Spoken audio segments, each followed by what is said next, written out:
Bonjour à tous et bienvenue dans cette nouvelle vidéo. J'ai l'honneur d'être invité sur la chaîne de Monsieur Eric. Merci beaucoup pour l'invitation. Aujourd'hui, l'objectif est simple, c'est partager autour d'un entraînement, à la fois sur la pratique en elle-même, mais aussi sur tout ce qui gravite autour de notre sport, la psychologie, l'organisation et la prévention du sport. Donc aujourd'hui, on va partir sur une séance PEC. On va travailler ensemble sur des techniques d'intensification parce que toi, tu ne réponds pas forcément aux entraînements avec des charges lourdes. Ça fait des années que tu le fais, ça ne fonctionne pas et tu es passé sur un format qui est plus adapté à toi. Donc c'est aussi ça le but quand on se prépare pour une compétition, parce que tu es toi-même en préparation, tout comme moi, c'est de chercher ce qui fonctionne sur nous et l'appliquer de façon juste et sur le long terme. C'est ce qu'on va faire aujourd'hui. T'es prêt? Let's go. C'est parti.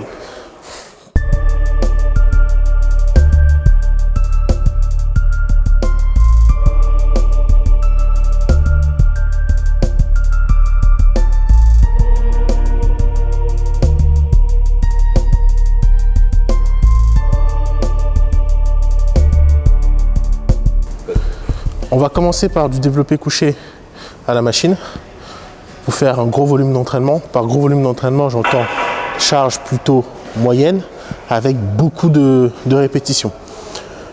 Pour Eric, qui est un pratiquant expérimenté, on va appliquer cette surcharge progressive, donc un gros volume hebdomadaire. Pourquoi? Parce que c'est ce qui va nous permettre de progresser davantage. Ça me fait penser à un point super important. Il y a beaucoup de personnes qui parlent des courbatures qui seraient le signe d'un entraînement efficace. Ça n'a strictement rien à voir. Les courbatures, c'est une réponse par rapport à un entraînement sur lequel on n'est pas adapté. Si vous prenez votre programme d'entraînement sur une semaine, vous changez l'ordre des exercices et juste l'angle d'exécution, vous allez vite voir que vous avez de nouveau des courbatures intenses. Ça veut tout simplement dire que l'effort que vous appliquez, votre corps n'y est pas habitué. Et dès qu'on s'habitue, les courbatures sont réduites instantanément sur les semaines qui arrivent. Donc ça n'a aucun rapport. Pour notre exercice, on commence avec une charge assez légère, 100 kg, 15 répétitions.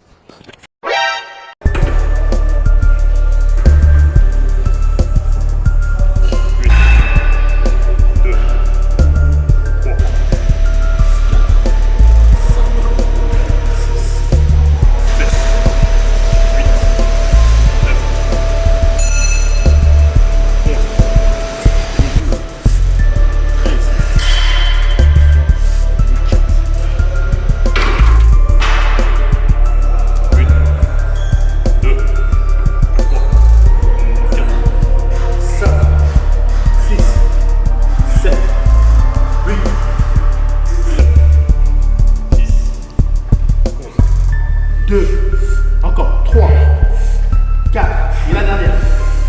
Et 5. Pour le deuxième exercice, on passe sur un autre mouvement très classique, développé incliné aux haltères sur un banc incliné. Petite astuce ici, on va rajouter des poids de 2,5 pour améliorer l'inclinaison. On ne veut pas l'exagérer, mais on veut simplement l'améliorer très légèrement. Ce qui va nous permettre de descendre plus bas notre humérus et donc étirer la majorité des fibres du pectoral en limitant au maximum l'intervention du deltoïde antérieur. Vas-y Eric.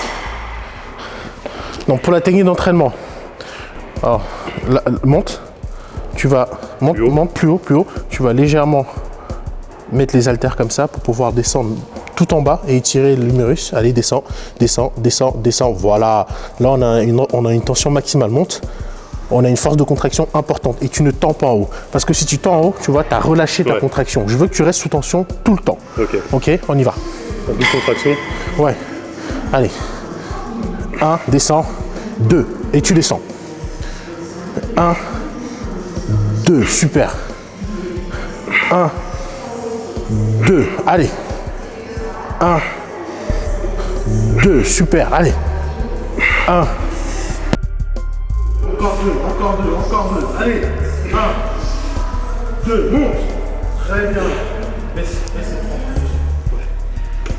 On fait 4. C'est ça. Ouais. Mais 4, ce serait bien. Allez, on y va. 1, 2. Et 1, 2. Très bien. 1. Et 3, encore. Allez, encore. 1. Super, allez, encore. Il reste une dernière. 1. Et 4. Monte, monte, monte. Voilà.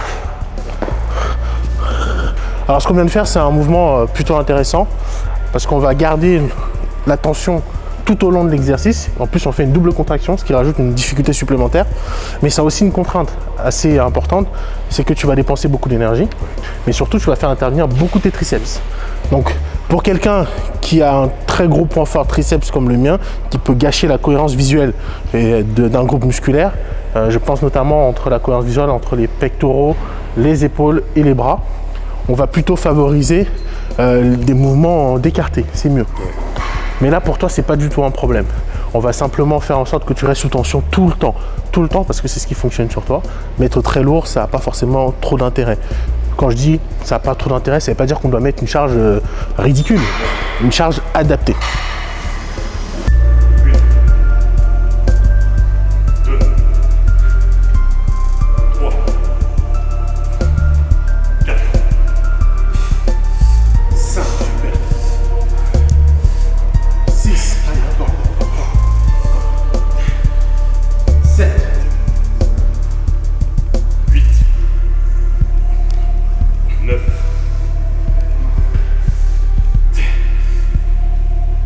Et super.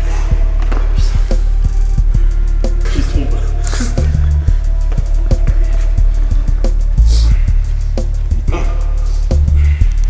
1, 2, 3, super. 4, 5, 6, 7, 8, allez, encore, ouais. 9. Et tu vas chercher des répétitions. Allez, allez. Non, normal, allez. Encore.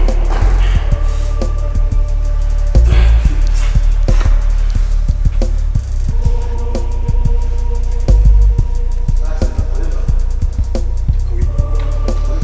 Encore une pour moi, il y aura le choix de l'exercice. Sur les dernières séries, Eric était plutôt en difficulté. Et c'est un moment assez intéressant. Moi, j'appelle ça la zone de difficulté, grossièrement. Parce que c'est dans ces moments-là, en travaillant plus dur, en soumettant son système nerveux à un effort inhabituel, qu'on va améliorer sa synchronisation nerveuse.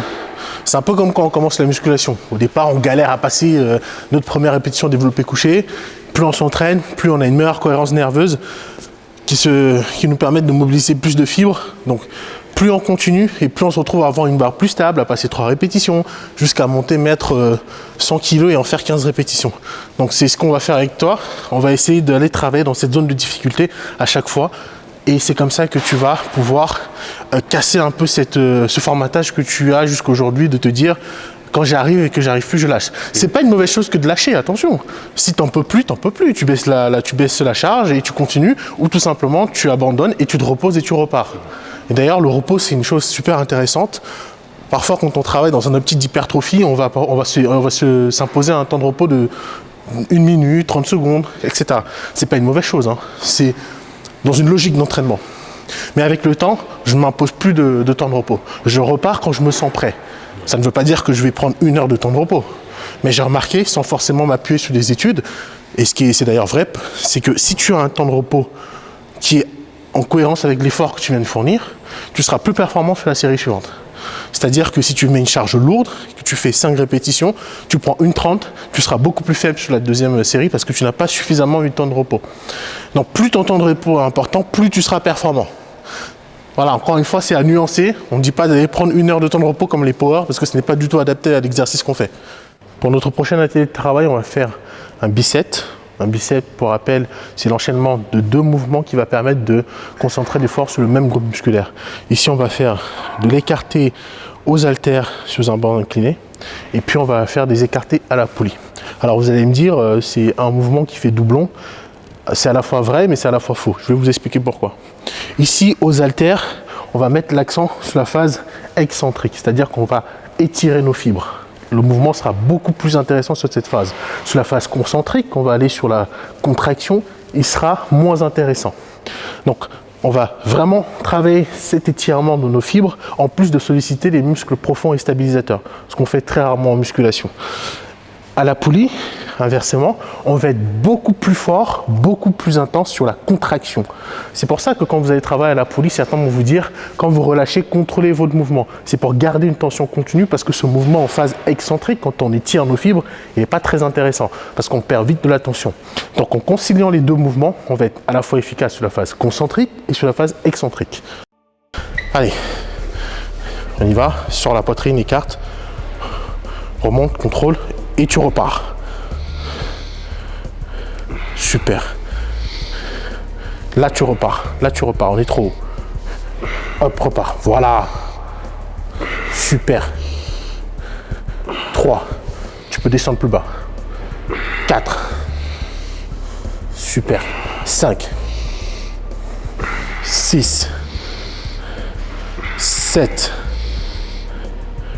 8, 9 et la dernière. Et 10. Pourquoi je demande à Eric de ne pas resserrer les haltères ici? C'est tout simplement pour garder une tension continue. L'hypertrophie se favorise quand on applique une tension assez importante sur le muscle. Contrairement à ce qu'on dit, on détruit les muscles et après ça se reconstruit. Non, c'est faux et c'est même dangereux. On ne détruit pas ces muscles.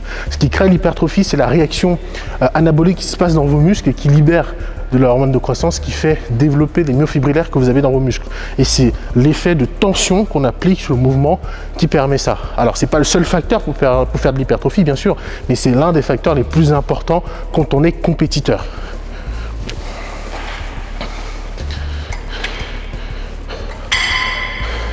Allez, serre les avant-bras. Voilà, les avant-bras, pas les coudes, les avant-bras, comme ça. Essaye de faire même comme ça. Voilà. Allez. 1, 2, 3, 4. Toujours comme ça. Ne pense pas au poignet, pense à tes avant-bras. Pense à tes avant-bras. Super. Allez.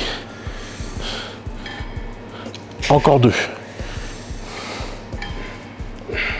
Et la dernière. Et c'est bon. Pourquoi je demande à Eric de serrer en gardant les bras tendus et en pensant à ses avant-bras plutôt qu'au poignet? Parce que c'est très simple en fait, c'est mécanique. Si vous partez comme ça là, à vouloir approcher d'abord les poignets avant vos avant-bras, vous allez perdre de la tension. Le pic de contraction sera plus léger. Vous pouvez faire la démonstration en étant assis. Vous avez juste à faire ça et faire ça. Vous allez tout de suite sentir la différence de force de contraction que vous pouvez appliquer. Donc toujours pensez à rapprocher ses avant-bras, pas les poignets, toujours les avant-bras.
Bon, on a fait un entraînement que tu n'as pas l'habitude de faire. Qu'est-ce que tu en as pensé? Eh ben, c'était très enrichissant, surtout le passage où justement tu m'as essayé de me sortir de mon conditionnement. Comme quoi, justement, j'insiste beaucoup là-dessus sur mes vidéos, sur le fait de toujours aller plus loin, de ne pas s'écouter, d'essayer de dépasser nos limites au niveau des répétitions.